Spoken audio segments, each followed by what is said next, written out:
বন্দিকে বেরোলো বিক্ষে জামাত ইসলামীকে চরমনাই এনাদপুরি জৈনপুরি রাজারবাগি ফুলতলি দেওয়ানবাগি আটরশি আছে না নাই?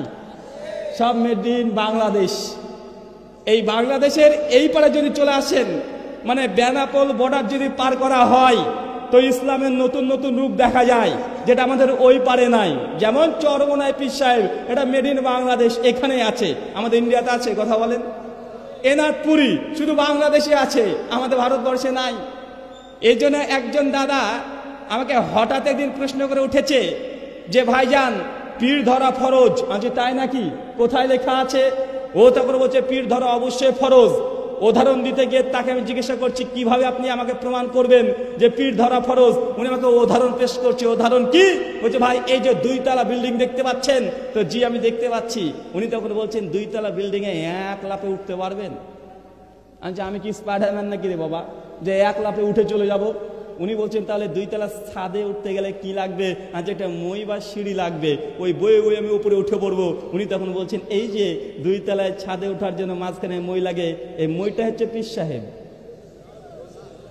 কথা বুঝতে পারছেন? উনি আমাকে একটু পর আবার বলছেন যে ভাইজান, ধরুন আপনার বাবা অসুস্থ, এবং আপনাকে কলকাতা মেডিকেল হসপিটাল যেতে হবে, নীলরতন হসপিটাল যেতে হবে। আপনি কি কলকাতা মেডিকেল হসপিটাল চেনেন? আমি বলছি আমি তো চিনি না।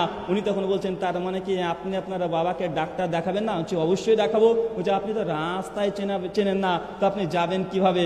আমি বলছি আমার গাড়ির ড্রাইভার তো চেনে, ওকে বললে নিয়ে চলে যাবে। বলছে এই যে আপনি কলকাতা মেডিকেল হসপিটাল চেনেন না, এই জন্য একটা ড্রাইভার ধরেছেন, তো ড্রাইভারটা হচ্ছে পীর সাহেব। যুক্তি দেখেছেন কি চমৎকার যুক্তি? উনি যুক্তি দিয়ে বোঝাতে চাচ্ছেন এটা মানুষ যদি জান্নাতে যেতে চায় মাঝখানে একটা মাধ্যম লাগবে। কি লাগবে বলেন তো ভাই? মাধ্যম লাগবে। যেমন 2 তলার ছাদে সিঁড়ি বেয়ে ওঠা যায় না, যেমন কোনো রাস্তা যদি না চেনেন একজন পথচারীকে নিয়ে নিতে হয় চেনার জন্য, অতএব তুমিও যদি জান্নাতে যেতে চাও তোমাকে মাঝখানে একটা মাধ্যম লাগবে। মাধ্যমবিহীন তুমি জান্নাতে যেতে পারবে না। আমি তখন তাকে টাটকা আর একটা প্রশ্ন করলাম, যেটা আমার ভাষাতে টিট ফর ট্যাট, অ্যান্টিভেনাম। আমি তাকে জিজ্ঞাসা করলাম ভাইজান আমি ছোট্ট একটা প্রশ্ন করে আমাকে একটু উত্তর দিয়ে যান। উনি বলছে কি প্রশ্ন বলেন? আমি তখন বললাম ভাইজান আমি সাধারণ মানুষ, লেখাপড়া খুব বেশি জানি না, আমি শুধুমাত্র যাই জান্নাতে যেতে চাই আর জাহান্নাম থেকে বাঁচতে চাই। বলুন তো আমাকে কি করতে হবে? কথা কি বুঝতে পারছেন ভাই? কারা কারা বুঝতে পারছেন একটু হাত তোলেন তো। কি প্রশ্ন করেছি ভাই? কারা কারা বুঝতে পারেননি তারা হাত তোলেন। আপনারা হাত তুললেন কেন? চাচা নেলে বয়স হয়ে গেছে, শুনতে পাইনি কম। অনেক যুবককে দেখছে হাত তুলেছে, ঝুলে তুলে ফেলেছেন নাকি? আমি তাকে জিজ্ঞাসা করলাম হঠাৎই যে ভাইজান আমি একজন সাধারণ মানুষ, আমি জান্নাতে যেতে চাই, জাহান্নাম থেকে বাঁচতে চাই, বলুন তো আমাকে কি করতে হবে? উনি বলছে এই জন্য তো বলছি পীর ধরতে হবে, তুমি সাধারণ মানুষ। তবে কেন? বুঝে যে রাস্তা তুমি চেনো না, যে রাস্তা চেনে তাকে তোমাকে সঙ্গে নিতে হবে। আমি তখন বললাম কথা আমার যদি বুঝতে পারতেন উত্তরটা এমন আসতো না। ভাই বলুন তো, আমি তাকে জিজ্ঞাসা করলাম, আপনাকে জিজ্ঞাসা করি, যে রাস্তা চেনে, যে জায়গা দেখেছে তাকে ধরতে হবে। তো পৃথিবীর কোনো জীবিত অথবা মৃত কোনো পীর সে জান্নাত দেখেছে? কথা বলেন, জান্নাত দেখেছে? না। জাহান্নাম দেখেছে? জাহান্নামও দেখে নাই। তো আপনি বলেন যে রাস্তা চেনে, যে জায়গা দেখেছে তাকেই ধরতে হবে। কিন্তু পৃথিবীর কোন পীর সাহেব সে জীবিত হোক অথবা মৃত হোক, কেউ কখনোই আল্লাহর জান্নাতও দেখে নাই, জাহান্নামও দেখে নাই। অতএব দুনিয়ার কোন পীরকে যদি আমি ধরি, আমাকে জাহান্নামে নিয়ে যাবে না জান্নাতে? আরে ও তো জান্নাতের রাস্তা চিনবে কিভাবে? জান্নাত দেখেছে? জান্নাত শুধুমাত্র একজন ব্যক্তি দেখেছে, তার নাম মুহাম্মদ সাল্লাল্লাহু আলাইহি সাল্লাম। আমি তো তাকে ধরেছি, আমার কোনো ভয় নেই। আল্লাহ সুবহানাহু ওয়া তাআলা বলছেন কুল ইন কুনতুম তুহিব্বুনাল্লাহ ফাত্তাবিউনি, সত্যি যদি তুমি আমাকে পেতে চাও, আমাকে ভালোবাসতে চাও, ফাত্তাবিউনি, আমার নবীর আনুগত্য অনুসরণ করো। তো ভাই আমি কাকে ধরেছি? কথা বলেন। আমরা আহলে হাদিস সমাজ কাকে ধরেছি? আমাদের মাঝখানে জান্নাতে যাওয়ার মাঝখানে একজন ব্যক্তি আছে, হাজার মানুষকে ধরি নাই। যিনি জান্নাত দেখেছেন স্বয়ং বিশ্ব নবী। মেরাজের রাত্রিতে জান্নাত দেখেছে কি দেখে নাই? দেখেছে। জাহান্নাম দেখেছে কি দেখে নাই? দেখেছে।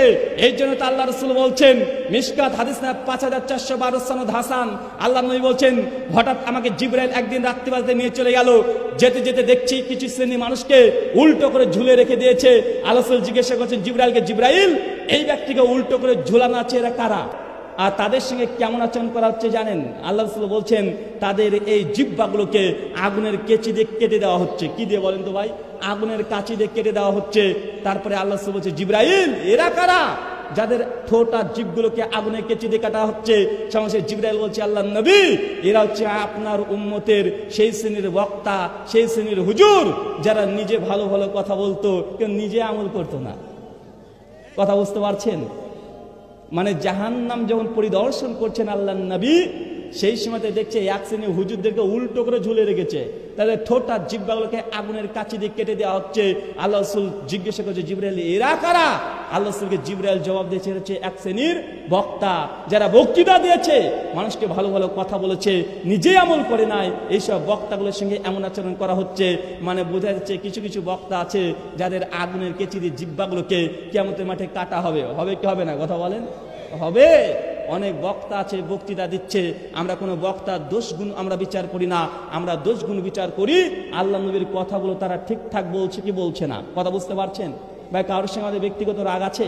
আমরা চাই জান্নাত যাওয়ার জন্য মাঝখানে একটাই মাধ্যম লাগবে, তিনি আমাদের নবী, সর্বশেষ নবী মুহাম্মদ সাল্লাল্লাহু আলাইহি ওয়াসাল্লাম। এই ব্যতীত মাঝখানে যদি কোনো ভায়া মাধ্যম ধরেন, আপনি কখনোই সঠিক জান্নাতের রাস্তা যেতে পারেন না।